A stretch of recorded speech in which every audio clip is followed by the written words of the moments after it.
1506년 조선, 왕좌가 피로 뒤바뀐 반정 직후의 가을, 한 여인은 왕비가 되었고 동시에 죄인의 딸이 되었습니다. 왕관을 쓴 시간은 단 7일. 그러나 이름 없이 살아야 했던 시간은 49년. 사랑이 아니라 권력이 선택한 왕비. 조선에서 가장 짧게 왕비였고 가장 오래 폐비로 살아야 했던 여인. 당연광우 신씨의 이야기입니다.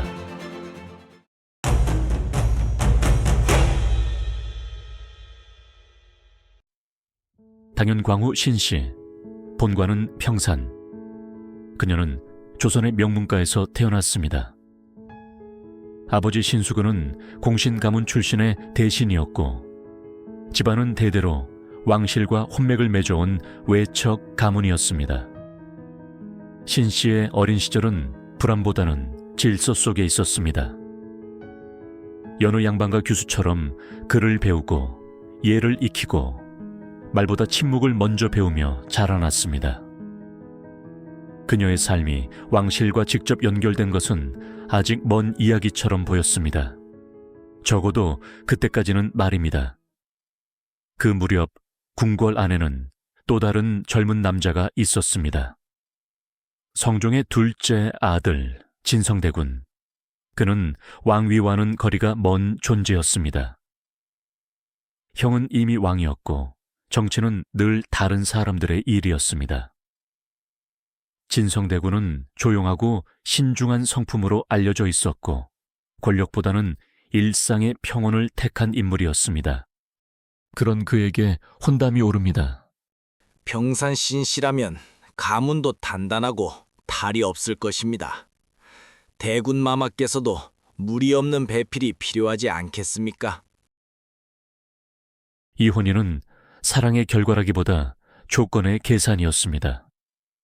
너무 강하지도 너무 약하지도 않은 집안, 왕실과 가까우되 권력을 넘보지 않을 것 같은 가문. 신씨는 그렇게 진성대군의 부인이 됩니다. 혼인 이후의 삶은 조용했습니다. 궁의 중심에서 비켜난 자리, 큰 기대도 큰 위협도 없는 자리. 그러나 조선의 정치는 결코 조용히 머무는 법이 없었습니다. 왕위에 앉아있던 이는 연산군.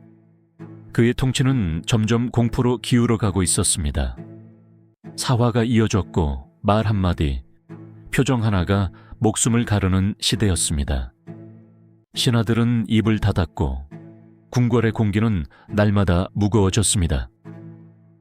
이 혼란 속에서 신수근의 존재가 점점 도드라지기 시작합니다. 신수근, 단경 왕후의 아버지이자 왕실의 외척. 그는 연산군의 장인이었고 동시에 정치의 한복판에 서 있던 인물이었습니다. 신수군의 입김이 너무 세다. 왕실 외척이 이래도 되는 것인가? 연산군을 등에 업고 있다는 말이 돌고 있다. 권력의 중심에 가까울수록 위험 또한 커지는 법입니다. 신수군은 이미 너무 많은 것을 알고 있었고 너무 많은 자리에 서 있었습니다. 그리고 조선의 역사에서 이런 인물은 늘 두 가지 결말 중 하나를 맞았습니다. 그 사실을 신씨는 알지 못했습니다. 아니, 알 수 없었습니다. 그녀는 정치의 언어를 배우지 않았고 권력의 흐름을 읽도록 교육받지 않았습니다. 그저 대군의 아내로서, 집안을 지키는 부인으로서 하루하루를 살아가고 있을 뿐이었습니다. 요즘 조정이 시끄럽다. 괜한 말에 휘말리지 않도록 조심하는 것이 좋겠다. 예, 마마. 조용히 지내겠습니다. 그러나 조용히 지낸다고 해서 운명이 비켜가는 것은 아니었습니다. 연산군의 폭정은 점점 한계를 향해 달려가고 있었고 그 끝에서 누군가는 왕좌를 흔들 생각을 하고 있었습니다. 아직 비극은 시작되지 않았습니다. 아직 왕관도 유배도 폐위도 그녀의 삶에 들어오지 않았습니다. 그러나 모든 조건은 이미 갖춰지고 있었습니다. 1506년 9월 1일 밤이었습니다. 그날의 궁궐은 마치 숨을 죽인 듯 기묘한 정적에 잠겨 있었습니다. 평소라면 밤늦도록 불빛이 오갔을 정각들마저 이날만큼은 이르게 어둠 속으로 가라앉았습니다. 궁녀들의 발걸음은 한층 낮아졌고 내관들의 목소리 또한 필요 이상으로 조심스러워졌습니다. 사람들은 알고 있었습니다. 이 밤이 결코 평범하게 지나가지 않을 것임을 말입니다. 그 시각 도성 안팎에서는 이미 움직임이 시작되고 있었습니다. 연산군을 몰아내고 진성대군을 왕으로 옹립하려는 계획, 훗날 중종 반정이라 불리게 될 사건은 이미 되돌릴 수 없는 흐름 속에 들어서 있었습니다. 그리고 그 한가운데에는 단경 왕후의 아버지 신수근의 이름이 있었습니다. 그는 반정을 주도한 인물도 앞장선 인물도 아니었습니다. 그러나 그는 연산군의 장인이었고 그 사실 하나만으로도 정치의 희생양이 되기에 충분한 위치에 있었습니다. 조정의 명입니다. 문을 여시기 바랍니다. 깊은 밤 신수근의 집 문은 별다른 저항 없이 열렸습니다. 그의 얼굴에는 놀람도 당황도 보이지 않았습니다. 그는 이미 알고 있었던 것입니다. 이 밤이 언젠가는 오리라는 것을 말입니다. 결국 이때가 왔구나. 신수군, 역적 연산군과 한통속이 되어 국본을 어지럽힌 죄로 체포하겠습니다. 그는 조용히 고개를 끄덕였습니다. 억울함을 호소하지도 변명을 늘어놓지도 않았습니다. 정치란 언제나 행위보다 위치로 죄를 묻는다는 사실을 그는 누구보다 잘 알고 있었기 때문입니다. 새벽이 밝기도 전 궁 안에서는 왕이 바뀌었습니다. 연산군은 폐위되었고 진성대군은 왕위에 올랐습니다. 그리고 같은 새벽 신수군은 역적으로 처형되었습니다. 왕이 바뀌는데 하룻밤이면 충분했듯 한 가문의 운명이 무너지는 데에도 하룻밤이면 충분했습니다. 그날 아침 왕후의 삶은 소리 없이 그러나 완전히 다른 방향으로 꺾이게 되었습니다. 반정 직후 조정은 극심한 혼란 속에서도 형식을 지키려 애쓰고 있었습니다. 새 왕에게는 반드시 왕비가 필요했습니다. 국본의 안정을 위해서였고 새 왕조의 정당성을 세우기 위해서였습니다. 진성대군에게는 이미 부인이 있었습니다. 그래서 절차는 의외로 빠르게 진행되었습니다. 그녀는 왕비가 되었습니다. 단경 왕후 신씨, 조선의 국모가 되는 순간이었습니다. 그러나 그 책봉식에는 기쁨보다 어색한 침묵이 더 짙게 흐르고 있었습니다. 저분이 새 중전마마이시라지요? 그렇다고 합니다. 하지만 아버지가 신수근 대감이셨지요. 말씀 조심하시지요. 귀가 많은 곳입니다. 궁안의 시선은 차갑고 무거웠습니다. 축하의 눈빛 대신 거리 두는 시선이 오갔고 경외 대신 불편한 침묵이 자리 잡고 있었습니다. 왕비의 자리에 앉아 있었지만 그녀는 이미 궁안에서 고립되어 가고 있었습니다. 전하, 국모의 자리는 나라의 근본이옵니다. 신수군은 이미 역적으로 처형되었습니다. 그의 딸이 국모의 자리에 있는 것은 명분에 맞지 않사옵니다. 중종은 아무 말도 하지 않았습니다. 그는 왕이 되었으나 그 왕위는 그의 의지로 얻은 자리가 아니었습니다. 그를 왕으로 만든 것은 이 자리에 모인 대신들이었고 그들은 이제 그 대가를 요구하고 있었습니다. 전하께서 사사로운 정에 흔들리신다면 반정의 대의가 훼손될 것이옵니다. 그 말은 틀리지 않았습니다. 그러나 그 말 속에는 한 사람의 삶과 감정은 끝내 담기지 못했습니다. 궁 안에서 단경 왕후께서는 점점 더 고립되어 가셨습니다. 그녀는 기다렸습니다.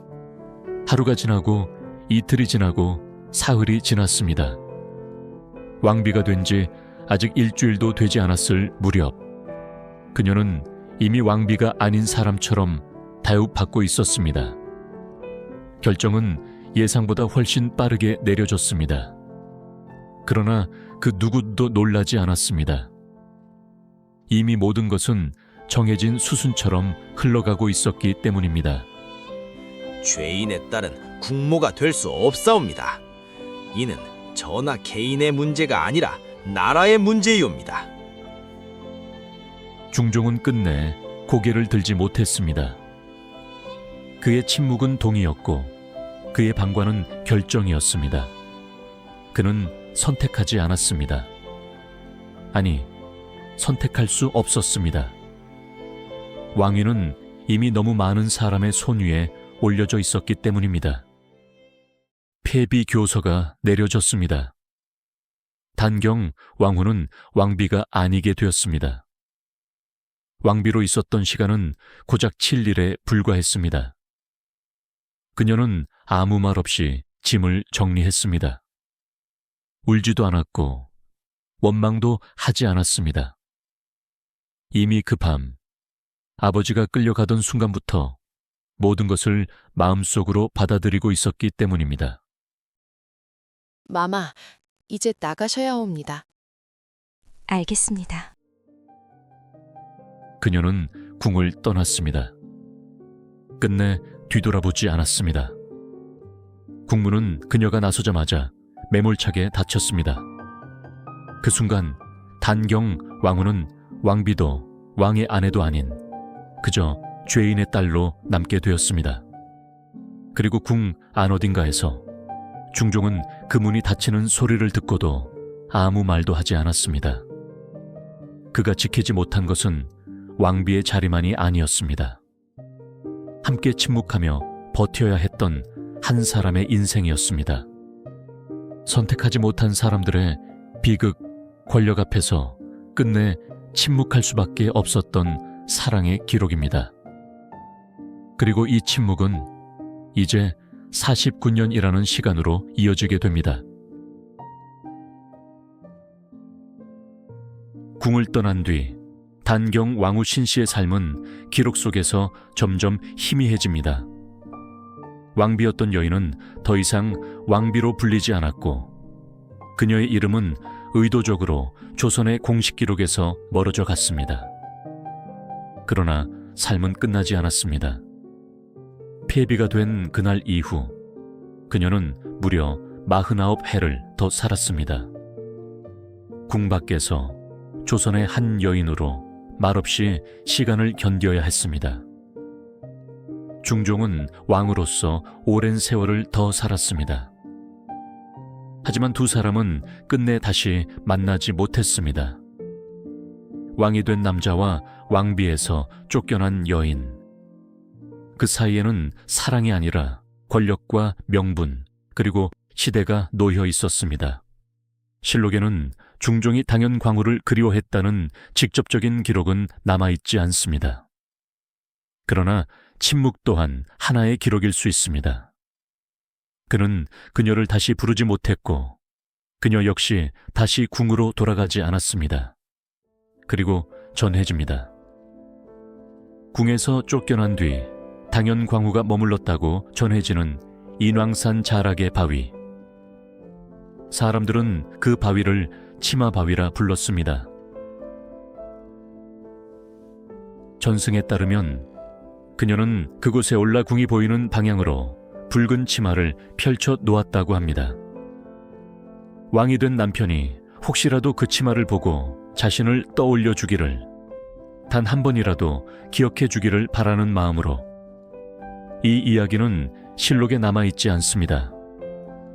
확인할 수 없는 전승일 뿐입니다. 그러나 조선의 사람들이 이 전설을 만들었다는 사실은 중요합니다.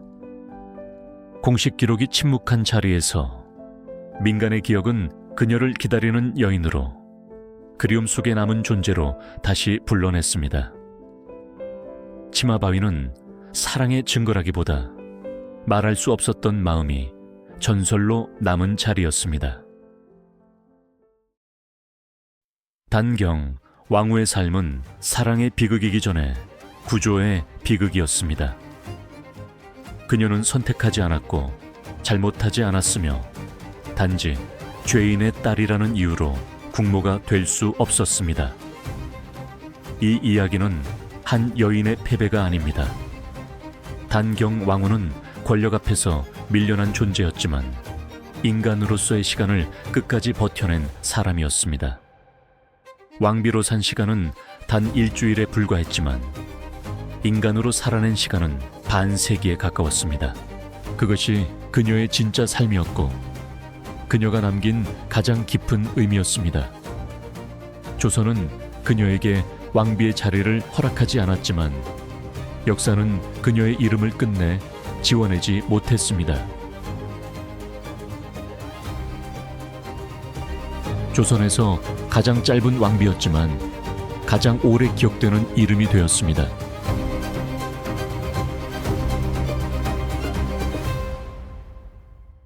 저희 역사 사랑방은 앞으로도 깊이 있는 역사 이야기를 통해 잊혀진 과거의 지혜와 교훈을 찾아 여러분께 전해드리겠습니다. 구독과 좋아요, 알림 설정은 영상 제작에 큰 힘이 됩니다.